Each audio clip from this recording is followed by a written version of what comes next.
Welcome back to Akira Kizzau, issue number 4, Street Fight, part 3. Racing down the blocks, they followed Salia's signal until it stopped above them. Looking up, Kizzau saw her kneeling down and looking ahead of them at an empty street. She and Ariane nodded, sensing the Warren might be trying to listen for something. Taking up one side of the street, Kizzau watched Ari approach an alley to look down. Holding one katana aloft, it lit up the small space between the buildings. Only a few trash cans and a stray cat that hissed as the light woke it from a nap. Kizzau approached an alley on her side of the street. Peering down, she used her senses, as well as the sensors in her visor, to peer around. It was as empty as the one her wife had examined. As Ariane approached the next alley, Salia jumped down into the middle of the street, shaking her head. He's gone. Did you lose sight of him? Ariane asked. No, Salia paced, looking at every inch of the street. He began fading as he ran. I'm not sure if he managed a last-minute trick, or if it was whoever it was that kept him from dying 3 years ago. Probably his new friends, Kizzau said. Teleportations can be tricky if the subject is on the move. Let's hope we get some time to breathe before he comes back. Pardon me, said a voice over their comms. We could really use a hand defending the llama. Who is this? Kizzau asked. Bob, the human's voice snapped into Kizzau's memory. I'm the wizard trying to keep Karza's sword aloft. A few of my friends showed up to help send the sword someplace safe, but we immediately had some trouble. I think you and whatever heroic is listening might want to get back to the edge of the park district quickly.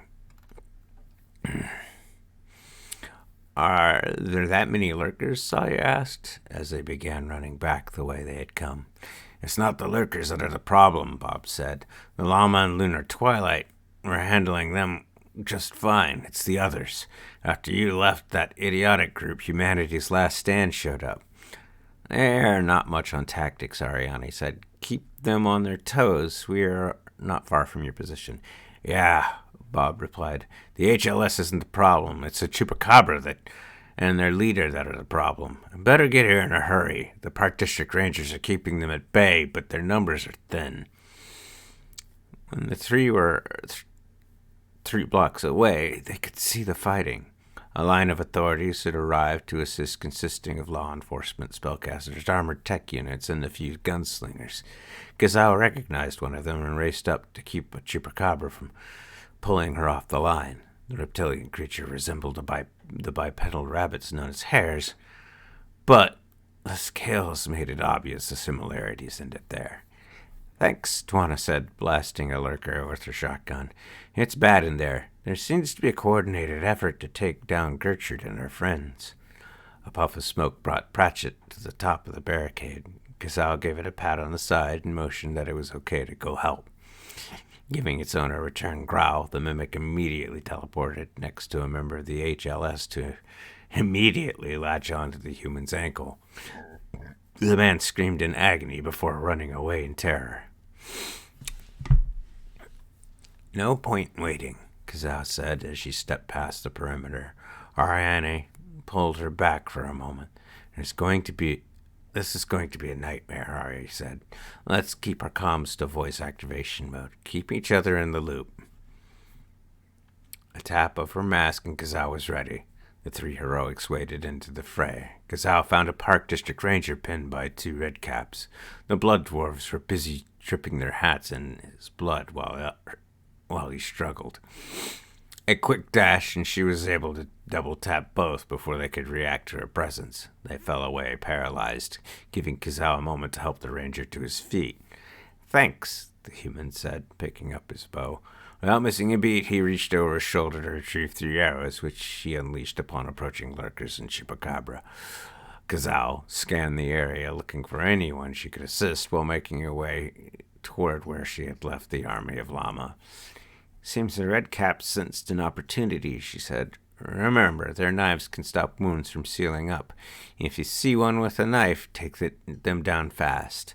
Sensing something just over her shoulder, Kizzau rolled back. As she turned, she found a human dressed in armor with the HLS logo emblazoned upon it. In his hands, he held a pistol and a katana. "To give a small monologue," the human said, "I have been waiting for this moment for a long time, Akira Kizzau. I knew if we helped put your precious Gertrude in peril, you would show up.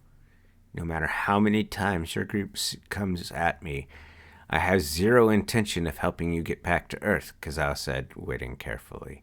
The human could rush her, but the finger on the trigger of the pistol was what truly concerned her. "I don't want to go back to the broken home," the human said. "I just want good old-fashioned revenge." Without another word, the human holstered his pistol and vanished. A moment later, he reappeared to her left with a quick slash of a katana that she barely dodged. He performed the trick 2 more times before panic began to set in. The human was fast. Worse, her sensors and magics did not even show he was there. And with that, we conclude issue number 4, Street Fight. I will see you in the near future for issue number 5, and thank you for listening.